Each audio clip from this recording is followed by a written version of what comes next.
আর পানির তৃষ্ণা সহ্য হয় না, ক্ষুধার জ্বালানা সহ্য হয় না।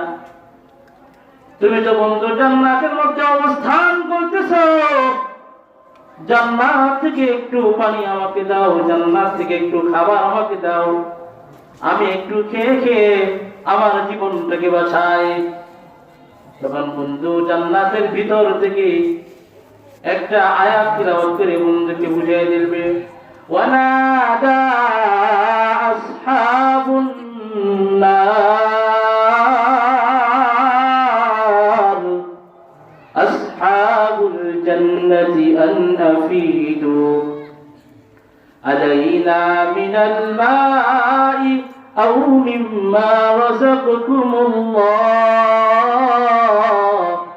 ক্বালু ইন্নাল্লাহা হাররামাহুমা আলাল কাফিরিন। এ বন্ধু,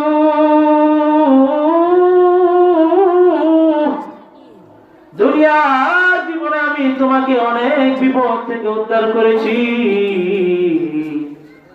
কিন্তু আজকে এমন এক আদালতের মধ্যে ধরা পড়ে গিয়েছো যে আদালতের মধ্যে কোনো ঘুষ চলে না, যে আদালতের মধ্যে কোনো খাতির চলে না।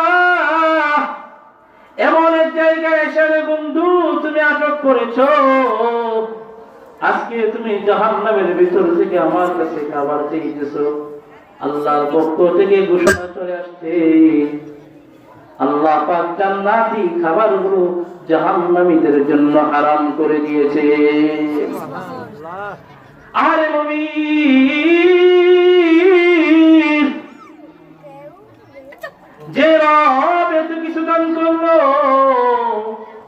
ওই রবকে কিভাবে ভুলে গিয়ে, ওই রবকে কিভাবে ভুলে গিয়ে মানুষ